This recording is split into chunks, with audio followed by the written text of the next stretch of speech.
This is Pet Life Radio. Let's talk pets. Hey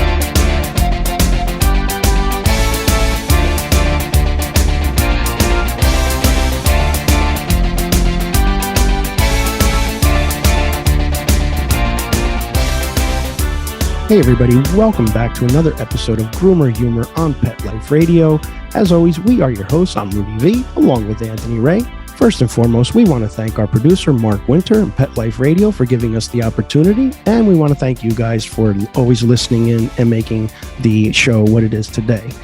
Guys, we are so excited about this show today because we have some great guests.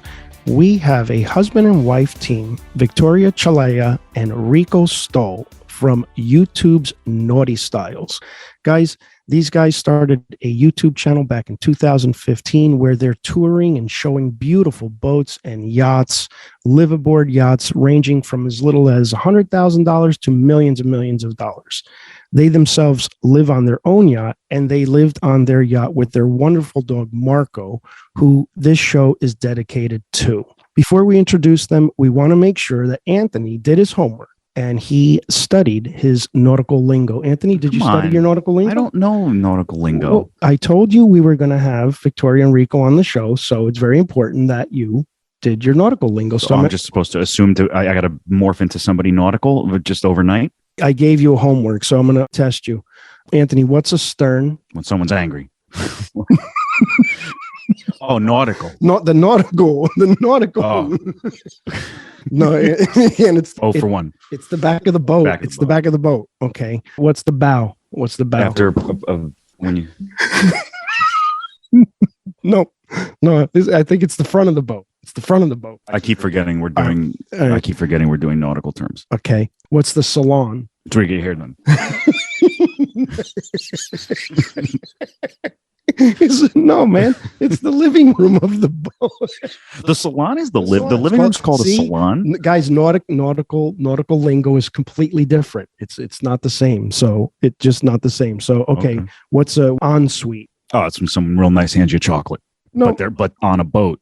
No, wrong again. I'm pretty sure it's a bathroom off of the master bedroom. But you know what, guys? I'm not too sure about this stuff either. So why don't we go to commercial? And when we come back, we're gonna ask the professionals all this stuff and find out more about liveaboard yachts and also living with your dog or your pet on a boat. So when we come back, we'll get it all together. Okay? Stay tuned. We got a great show. Take a bite out of your competition. Advertise your business with an ad in Pet Life Radio podcasts and radio shows. There is no other pet-related media that is as large and reaches more pet parents and pet lovers than Pet Life Radio. With over 7 million monthly listeners, Pet Life Radio podcasts are available on all major podcast platforms, and our live radio stream goes out to over 250 million subscribers on iHeartRadio, Odyssey, TuneIn, Stitcher, and other streaming apps. For more information on how you can advertise on the #1 pet podcast and radio network, visit PetLifeRadio.com/advertise today. Let's Talk Pets on PetLifeRadio.com.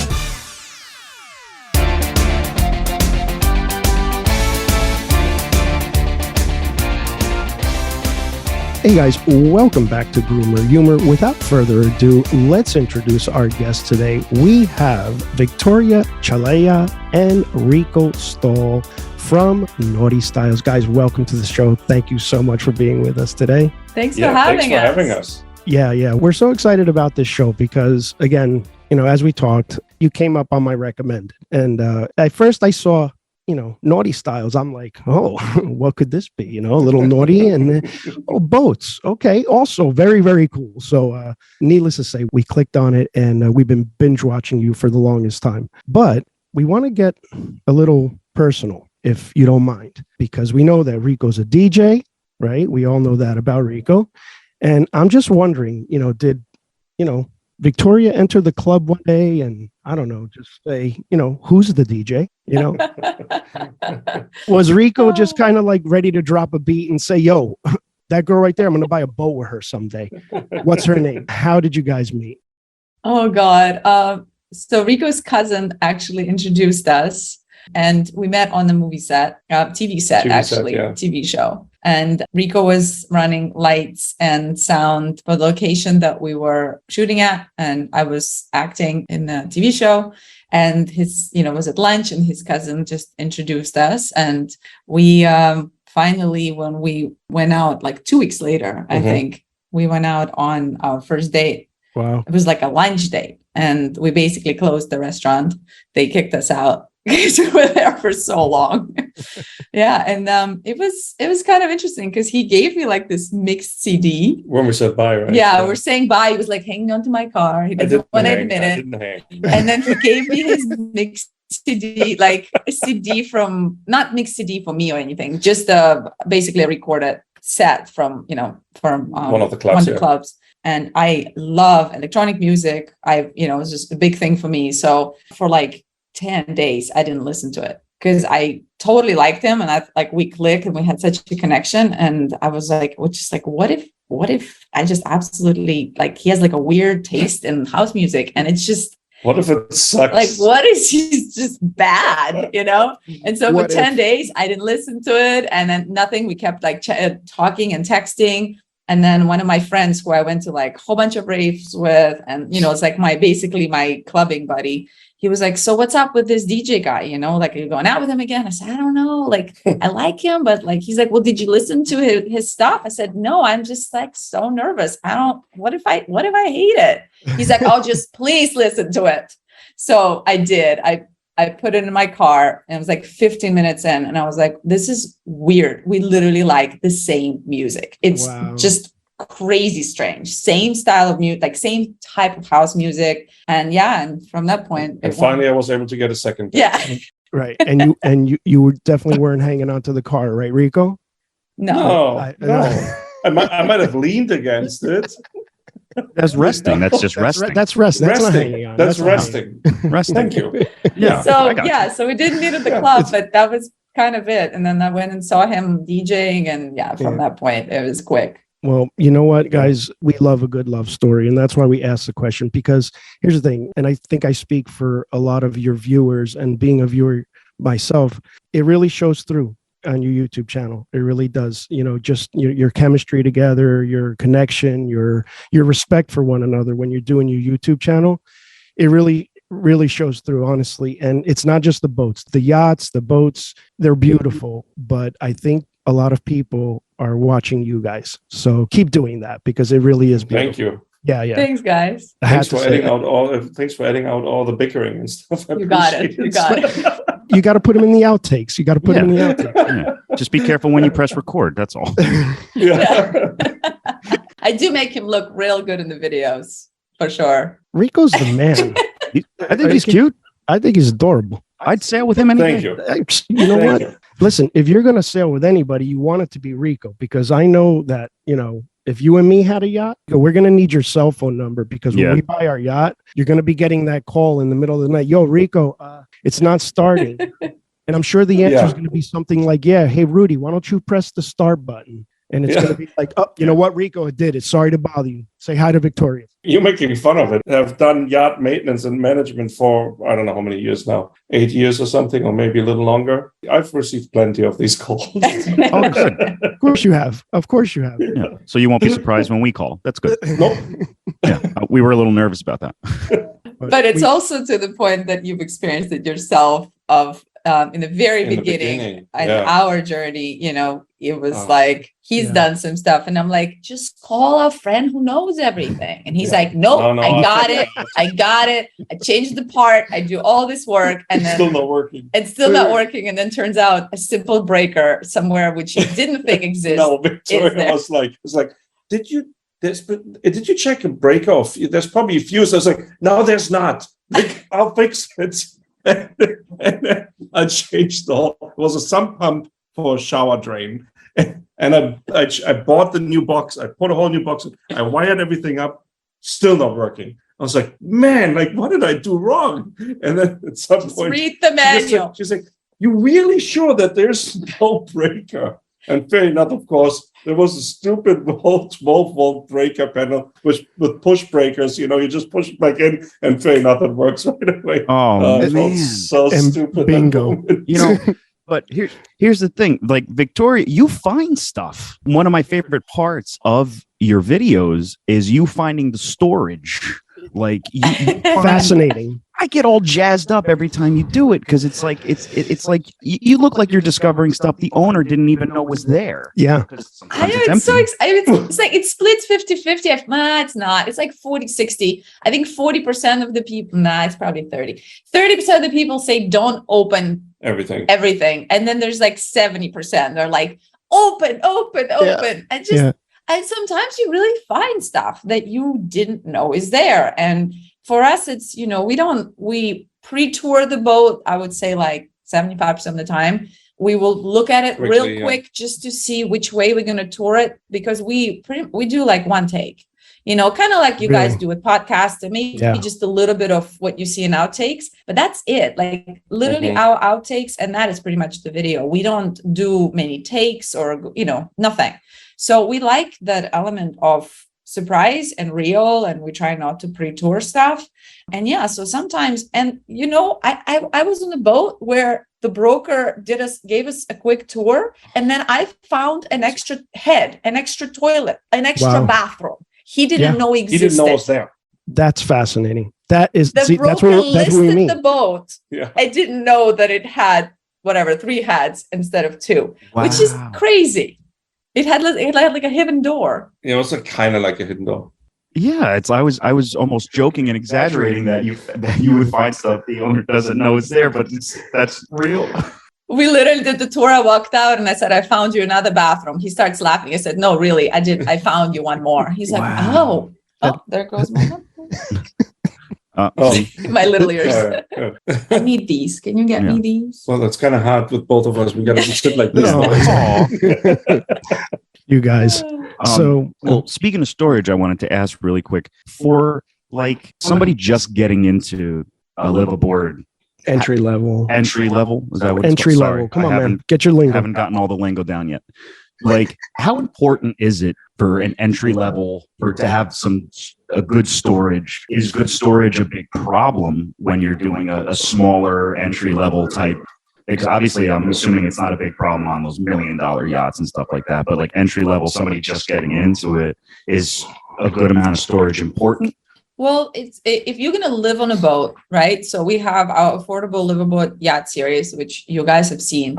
So if you're going to live on it, storage is super important, because if you're going to live and cruise, which is do any kind of, it's so important, because the boat, everything's built in. You cannot just add a dresser. I mean, most of the time you cannot. So it's a little different when you're coming into a bare apartment and you're like, okay, we'll do this. And then if it's missing, we'll add more. Like, you don't have that luxury. It is built in. So you're dealing with what's given. So I think it is important. Depends on the climate too. And, how far you're going to go with the boat. So I think you also carrying things on board that you don't normally would have in your normal apartment. You have safety equipment, which you don't normally have, that just takes storage. Yeah, you have, if you have water toys, you just stuff that you don't normally have, if you live in like a condo living, maybe different in a house. But yeah, I think storage is super, super important. And it's really funny because anybody we talk to who actually lives on the boat, or, other YouTube channels, that live on board, or just people with this experience, they all always talk about storage immediately. They don't think it's ridiculous at all.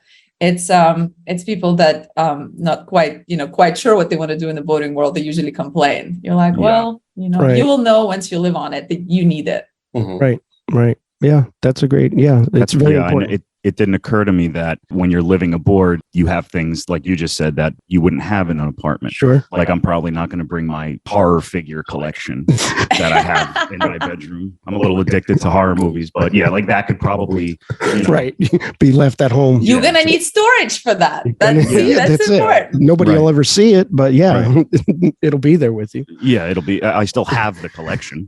If you live in an apartment or in a house, anyhow, residential living, unless you're moving, you actually don't really realize how much stuff we all have. And just count paperwork, tax papers, I mean, records, like all the stuff which you maybe have in an office situation on a boat. Like, unless you go to a very large boat, you don't have an office. Like, you need to find space where you put it, where you put your printer, where do you put your, like all these things, like, so storage is super because important. everything is built in. Yeah. Everything is built in, exactly. And it's, most of the boats, which are more on the affordable side, they're made to spend maybe 2 weeks at a time or a weekend on it, and not necessarily a full life. Yeah. Right. Yeah. Makes perfect sense. That leads me into the next question too, because in watching your channel, we learn so much, really. I mean, it's educational and just enjoyable. It's such an easy watch, because who doesn't want to, see boats? And it's just a beautiful, thing to see. But I notice also that you guys do yachts that are $100,000 all the way up to millions and millions of dollars. And I think when people think yachts, they automatically assume, oh, I have to be a multimillionaire.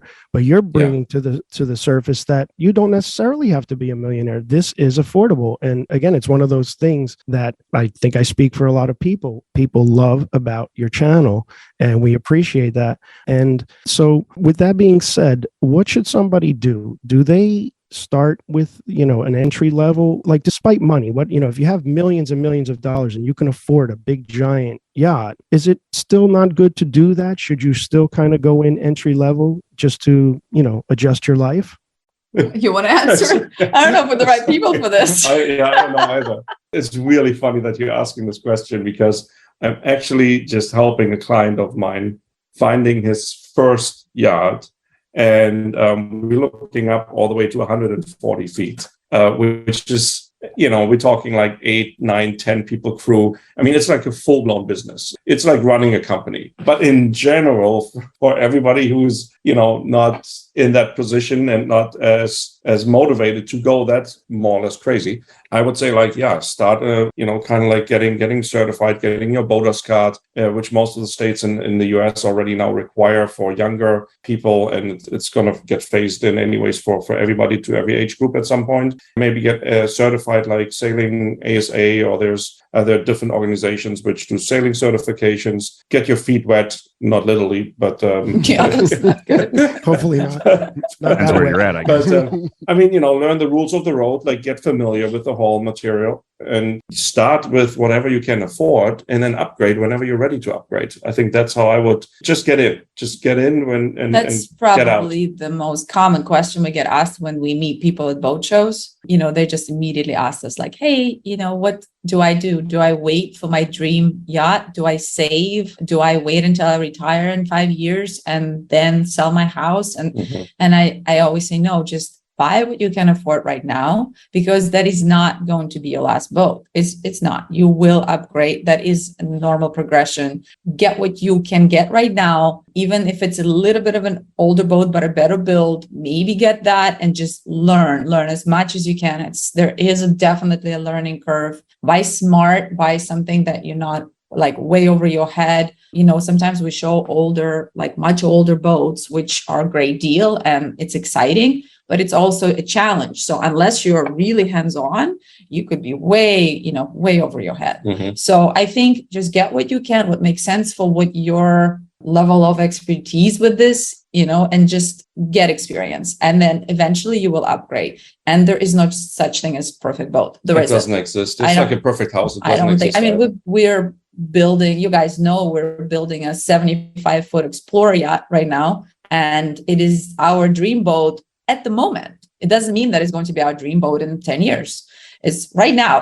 That's what we consider our dream boat. But there is no, as you in this all change, life changes. And I think just do it now. If you're interested, you don't know. As COVID showed us, you don't know what life is going to be in 2 years. So just do it. Get a boat you can afford and start living the lifestyle. And it could be that it's not your liveaboard at first. Could be a smaller boat, or could be that it is a liveaboard.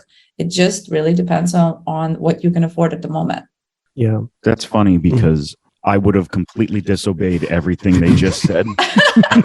Because I was trying to find the video last night so I could say the actual name of the yacht, but I couldn't find it because I watched it like a month ago. You guys went to one where what's it called, where the captain drives the boat? Pilot House? The Pilot House? Pilot House. Pilot, not the flybridge. Come on, man. Oh, sorry, man. So in that specific yacht, and I really wish I could have The found it. bridge. Yeah, the bridge. The bridge, It yeah. had this big captain's chair and 3 or 4 beautiful big Garmin screens. And I was like, if I ever get one, that's the first one I'm getting. As if I know what I'm going to crash. I'm not even going to be able to get it out of the marina because it was big. It was really big. So it's like, it's funny that I'm glad we asked you guys that, because just in case I ever were to buy a yacht, I'm not going to make that mistake, because of course I'd go right for the one where I am overwhelmed. And it's like, oh, what's this do? I don't know. Right. But it's my yacht. See, I've taught him well. He's my son, by the way. Yeah. You gotta To be honest with you, your Meridian boat, that's my dream boat right now. That's what I want. It was an awesome boat. We loved that boat. It was very good to us. Sadly, they don't really build aft cabin motor yachts anymore, as far as I'm aware, at least. And I don't know when that stopped, actually. Probably like 2011, 12 or something, maybe. So. Yeah.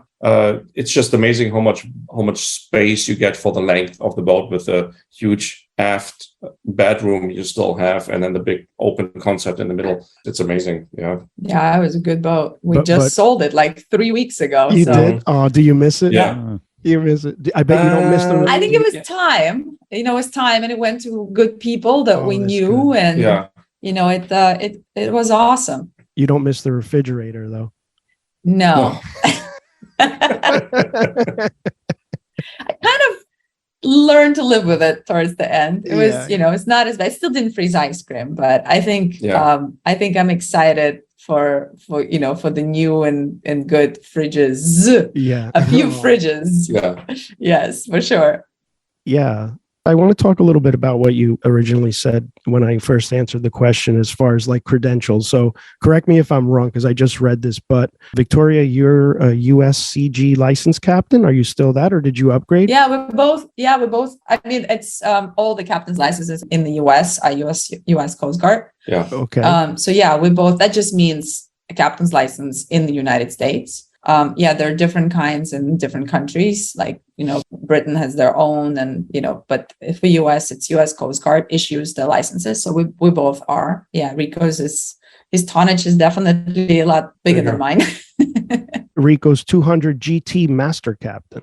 Am I correct? Correct. Yeah, that's right. What is the difference between those two? To the layman, to our audience who's probably just going to break into your channel. What is the difference between those two titles? My license is called OUPV, which basically means that Operator Uninspected Vessel. Correct. It means that I can transport up to 6 passengers. Paying passengers. Yeah. So it is really, it goes to a commercial. It really applies to a commercial world, which is like if we transport for hire. Mm-hmm. So as a charter or as a taxi or however, that there's really someone paid to be transported. So mine is limited to 6 paid passengers. And I think 50 gross tons. And technically it's 50 gross tons. Yeah, exactly. And his is 200. So mine is 200 gross tonnage and no limitation on amount of passengers. Wow. If I wanted to, like, one of these dinner cruise ships or any of these kind of boats, I wouldn't have a limitation. But the gross tonnage doesn't refer to the weight of the boat. It actually is a completely different. It refers to enclosed cargo space. So it's coming from the merchant mariners world,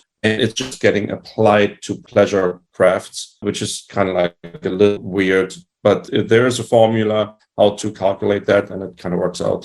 You guys you're in Europe right now, correct? You're in Italy, my homeland. Yes. So Bologna. So you guys are touring Italy. I think you were in France not too long ago. Can I ask a question? Yes, you can. I want to add, so like you guys are captains just of varying degrees. So like what would, are we like just seamen? What would we be? No, we be considered passengers. No, if we had a rank. If we had a rank? Yeah. I don't know. I think you would be private pile. I don't. What do you? What's the question? What would we? You want a rank now? Yeah. He already wants a rank. He doesn't even know how to row a boat. He wants a rank already. You know what? You're not allowed on my flybridge.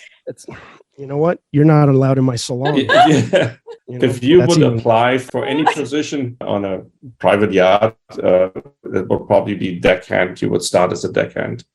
You're a deckhand. That's what you are. What do you think you are? had mentioned that you guys are in Europe right now. You're in Italy.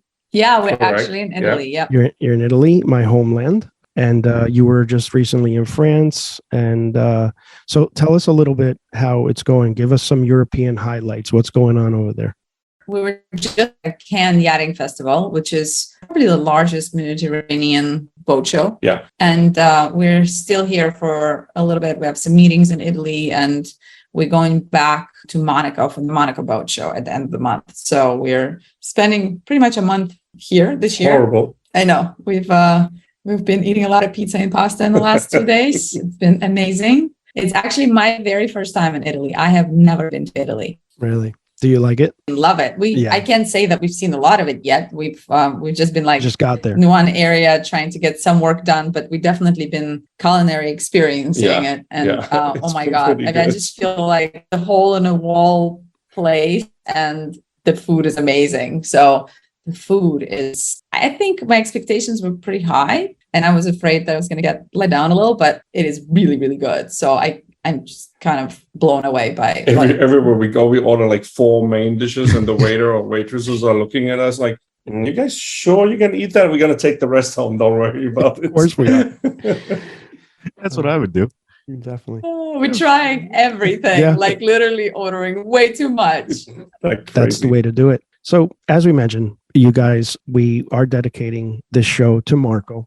Unfortunately. Thank you. Of course. Okay. So Marco is very important to us, as of course he was loved so much by you guys. Unfortunately, Marco did pass away a couple of months ago, right? 3 months ago around. Mm-hmm. Okay. But yeah, he passed away on Mother's Day. Mother's Day. Yeah. Right. You had, so we're really sorry to hear that. But we want to talk about some good times with Marco on the boat. Give us like, a little bit of what were some of the challenges, what was Marco's demeanor on the boat? How is it having a live aboard yacht? It's so interesting. Well, as you know, like dogs are, like our kids, they have such different personalities. When Rico and I got together, I already had a dog. I had a Chihuahua mix and Oscar, and, we ended up getting Marco together, and it was a failed foster attempt.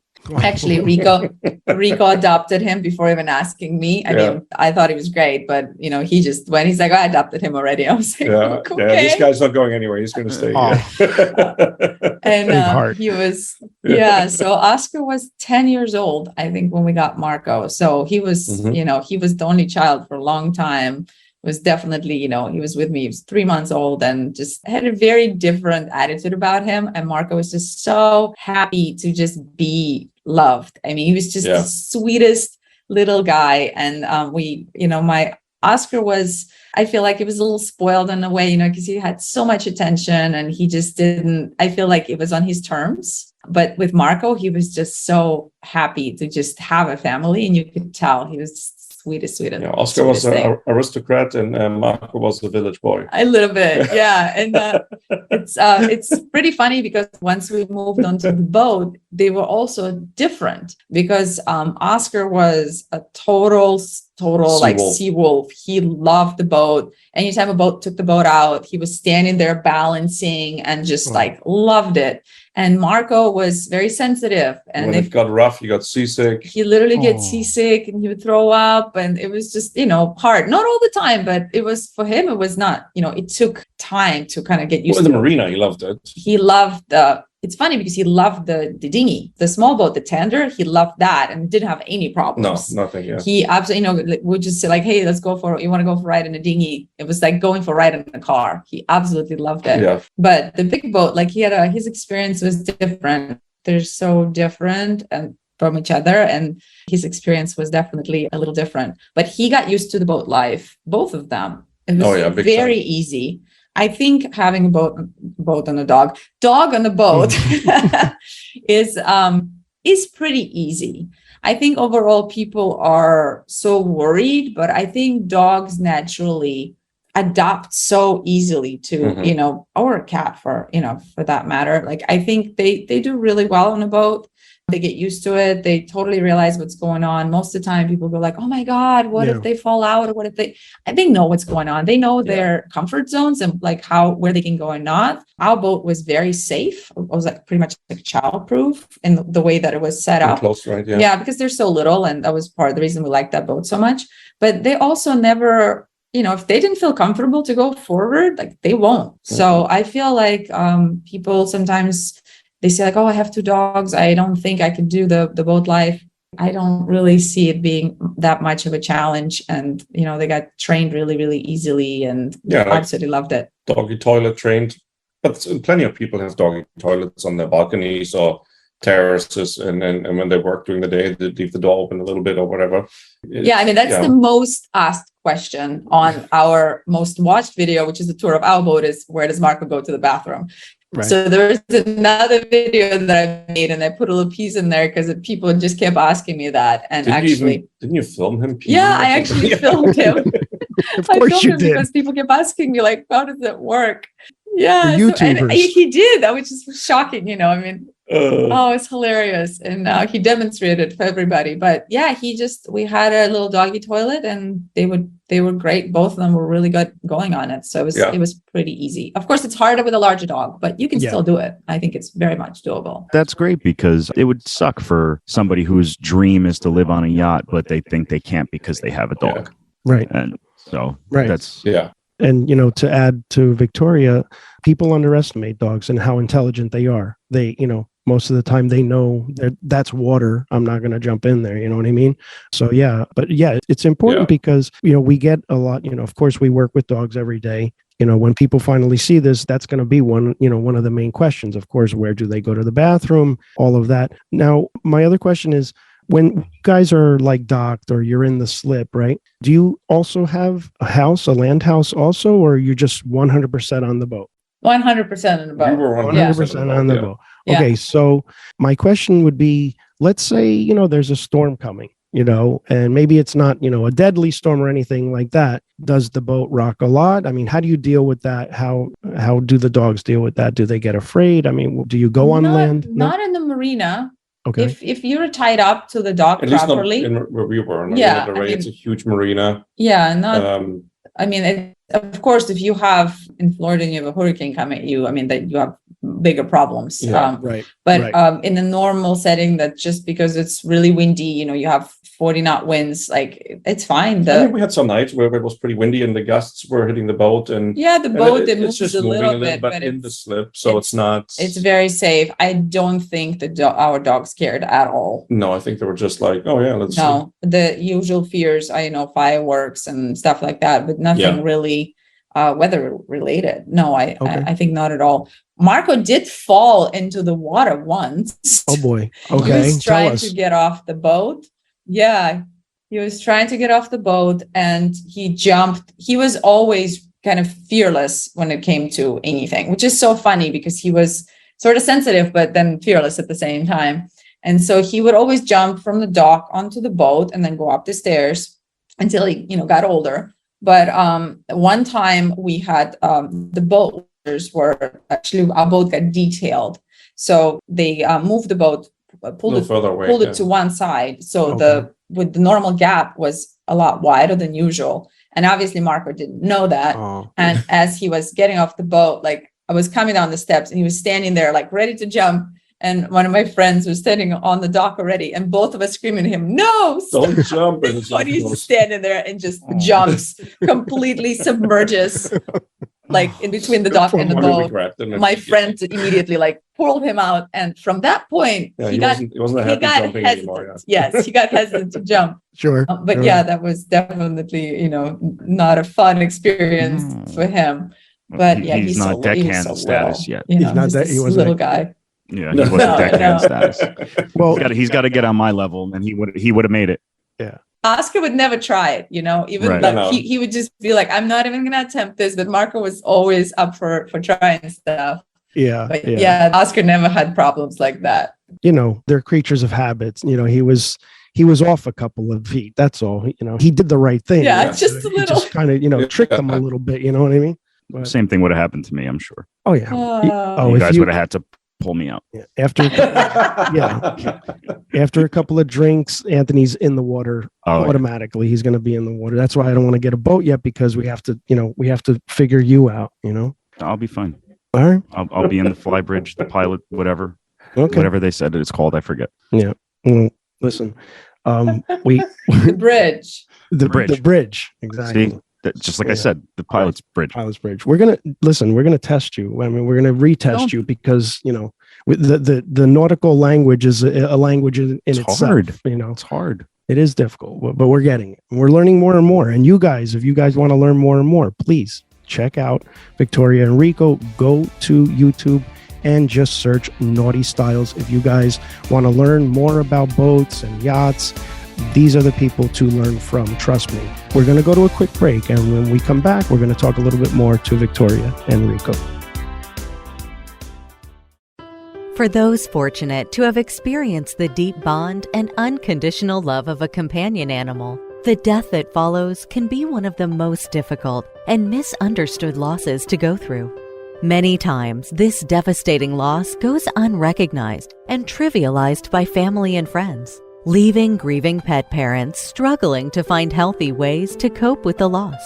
In And I Love You Still, a thoughtful guide and remembrance journal for healing the loss of a pet, Dr. Julianne Corbin calls attention to the difficulties unique to the loss of a beloved pet and provides an interactive and compassionate guide to help you process your loss and work towards coming to a place of peace and healing. For those interested in journal therapy and looking for a professionally written and compassionate resource to help understand and reconcile the grief associated with the loss of your pet, this book is for you.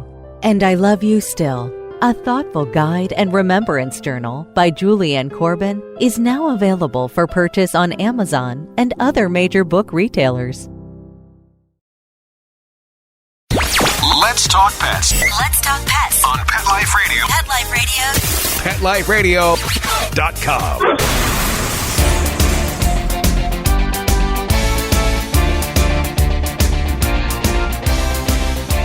Welcome back to Groomer Humor on Pet Life Radio. We are your hosts. I'm Anthony Ray, hanging out with my dad, Rudy V, and we have our very special guests today, Victoria and Rico from NautiStyles. Definitely go and check out their channel. If you're watching on YouTube, you can go right into the description and go and check out their channel. Show them lots of love, guys. We have become obsessed, basically, with their channel. We have been binge watching it for quite a while. So, as we said a couple of times in the show, this show is dedicated to Marco. They're a little, what is he, Chihuahua, right? Well, he was a bundle of mixes, but yeah, we'll call him a Chihuahua. Yeah, we'll call it a Chihuahua. He was a bundle of joy. So this show is dedicated to him, and I want to keep it on animals for 1 second. The whale kiss. 2 years ago, you guys posted a video of kissing whales, and I was watching it last night. How was that? I'm so glad you're one of the very few that watched that video that took me forever to put together, and it's one of my favorite videos on the channel. It's amazing. You do that well, huh? Yeah, it's pretty funny. It's we've done this 3 years in a row. It is a true bucket list must do in life. I truly believe if you don't experience this, in your life, you're missing out on just the most incredible, humbling experience. Yeah. And it is fantastic. It's basically people can watch the video. Oh yeah, you can watch the video. Yeah, go click on it. There are a couple of and share, definitely share. Yeah. You can just put kiss a whale NautiStyles, and I'm sure it'll come up in search. But yeah, it's basically a couple of lagoons in Baja California that the gray whales migrate to. And every year they make this one of the longest migration journeys of any mammal. And they have their calves, their babies there, and they raise them for a little bit there. And once they're old enough to go back up to Alaska, they make that journey together. Some don't make it. And it is a really an incredible thing because, up until 1975, we hunted them in those lagoons and pretty much drove them to extinction. There was less than 200 of them left. And in 1975, we decided to finally get our together and start protect them. And they literally came back so strong that they're over 23,000 now, which is back to the original numbers. Mhm. And the fact that they basically forgave us, and they're called the friendly gray whales of Baja because they're so friendly. And there's a certain time of the year, it's only a couple of months a year, basically January to about April, where they're down there. And the experience, you can go and see 1,000 whales in the lagoon, like literally 1,000 whales all around. It's a huge lagoon with a little tiny portion that is highly regulated that you can go whale watch in. And Mexico does a great job of, keeping this the way it is. And the whales are completely free. No one's chasing them. They come right up to you. And all the camps are eco camps. It's an incredible experience. And the moms, they push the babies up to the boats because they want them to interact with you, which is, I can't imagine many other experiences than maybe an elephant, watching baby elephant experience, which is on my bucket list. But to be so connected to such creature that could destroy you in the moment, just like that, it's so humbling. It makes you feel like the whole existence of our existence is just, I don't know how to describe that. It just makes you feel so small and so unimportant, in this scheme of. And also when we had our boat, even in California, we did a lot of dolphin watching. Like California has such huge population of dolphins. I think one of the top 5 or top 3 destinations in the world where the most concentration of dolphins are. Like when you do that in the wild and you interact with a mammal or an animal in general, and you think of all these, not naming too many names, but businesses which capture animals and then have these crazy shows, and you're kind of thinking like, what are we thinking? Like, why are we doing this? Sure. Like it's all there, like on their terms, and it's way more beautiful than any handstand and clap the wings kind of thing. It's just so different. Right. Watching them in their natural environment, and again, I knew that you guys would be like perfect guests because we too are animal lovers, and your channel, our channel, it brings awareness, it brings awareness to people. And again, like, it's just, I agree with you 100%, Rico. Why not, observe these beautiful, gorgeous animals for what they truly are, and not, be, like you said, doing a circus act or anything like that. Yeah. So, And it just shows you if we really make effort and protect them, they can thrive and we can have this amazing interactions with them. We don't need to do it any other way. We are so powerful in our small way, of creating this coexistence. So it's definitely check out the video. It's I'm proud of it. Yeah, one quick example of I don't remember which of the 3 trips it was. I think it was maybe the last one or maybe the one before. I'm not sure. But we had a juvenile whale which we named Casper because he had so many white markings on his body, so he was more white than gray. The friendly ghost. Yeah, the friendly ghost. So I mean, he spent an hour and a half next to our panga, spraying us. I had my whole hand inside of his mouth, opening his mouth. We could see his baleen. We could touch his baleen, scratching his tongue. Like, it was just crazy, completely mind blowing. Yeah, and he just didn't want to leave. It's amazing. He could have went anywhere. He didn't have to hang out with us. He just chose to hang out with us. That's so adorable. Yeah. I'm so glad I brought that video up because I could see now how important it was. You guys have to do it. You need to do this in your life. Yeah. Whenever you decide to give us a call, maybe we'll 4-day trip. Maybe we'll go together. Yeah. Okay. 4 days. That'd be great. Of course. Yeah. Well, whenever we get a boat, we'll get lost. We'll need you anyway. Yeah. Perfect. And then you can't go there with your own boat. You can't go with your own boat because it's regulated. You have to go with the trip and stay in an eco camp. And then you go with the pungas, with the local guides to go do that. Oh, but it's you said in the video it's like cut off, right? Like yes, it's an ecosystem itself. I think each boat can only stay 2 hours in. 90 minutes 16 boats at a time. And there's one operator that's allowed to come in with a bigger boat. The guests stay on board. And there's only one boat. They anchor in the lagoon and they're the only ones. So you could do that journey, and that's like a longer trip. But if even for this kind of a quick 4-day experience, it's absolutely amazing. You must do that in your life. Pencil us in. We'll go with you. Yeah, we'll go. Let's do it. We need to plan another trip, I think. Yeah, we do need to plan another trip. Yeah. Let us know if you plan it because I want to do that. That sounds amazing. Totally will do. Again, guys, check out Victoria and Rico on YouTube. NautiStyles. They also have a new channel that you guys launched recently, Naughty Guys. That's NAUTI, guys. Do not do the GH. That's something very different. It's very different. So get that. I haven't checked That's that a whole out, actually. different. That's a whole different channel. I'm on sure we're different sending a website. lot of views to somebody else. That's what I meant in the beginning. You know, it was, okay. But Maybe no. they're working hard for it too. You never know. Hey, listen. Yeah, you never know. You you know, know. spread the love. I think it's Spread great the love. advertising.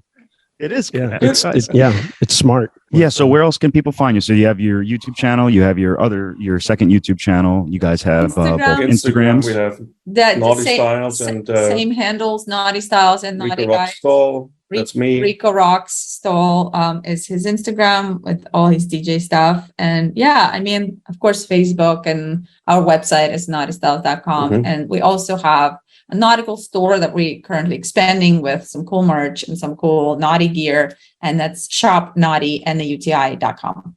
Okay, we're gonna post it all in the links Yep. anyway. So you know, in case you guys want to click on any of that. Yep, definitely. Guys, thank you. Thank you. We can't thank you enough. This was so Victoria, much Rico. fun. Thank you so much for coming on the Thank show you. with us today. Thank you, Marco. We had a blast. Yeah, thank you so Thank much, you. you guys. So do And we. yeah, when you're ready for the boat, give us a ring. Maybe Yeah. Rico can help you I might be able to help help. you the Without right que- boat. I help think you find so. the right boat. I think so. Check the fuse box first. We check the fuse. We check all that. Ouch. Yeah. He's like the worst broker because he's literally like, this is how his phone calls start. He's like, just gonna let you know now, there's gonna be a lot of boats I'm gonna say no to. I'm going to object you. That's a He's like, smart. I don't broker. want you to buy a crappy boat. There you go. So, but he makes an effort. He's like, it's not, brokering is not everything he does at all. So he just, he's doing it kind of almost like a passion project because Yeah. people keep asking us. Yeah, And- that's pretty much the best description. Oh, actually. yeah. We also have a Patreon, which we do a whole bunch of extra content as well. So a lot of our patrons are reaching out and like, help me find the right boat. So he's been doing it, but yeah, he's up Mhm. front and is like, I am going to be very harsh on this. There's going to That's be good. certain brands I'm not going to be okay with. And I'm just going to be very honest. If I see a problem, I'm going to tell you, don't buy this boat. Yeah. So yeah, but definitely reach out to us when you guys are ready. We will. Of course, Yeah. guys. Yep. Thank you again so much. Yep. Thank you, You're guys. so welcome. Yeah, we're Thank so you, Thanks for guys. having us. Oh, absolutely. Of course, Yeah, anytime. We loved it. Yeah. So thank you See you so later. much. So that's going to wrap up the show, guys. A big thank you again to Victoria and Rico for coming on. Don't forget to go down into the description if you're watching on YouTube. Check out all their social media links. Go and show them some love. Also, don't forget to subscribe to us, Grooming by Rudy. You can leave a like, comment, share, and subscribe. We want to hear from all of you guys. You could also like Grooming by Rudy on Facebook, follow Grooming by Rudy on Instagram and Twitter. It has been an absolute pleasure. As always, take care of yourselves and your pets. Let's Talk Pets every week on demand, only on PetLifeRadio.com.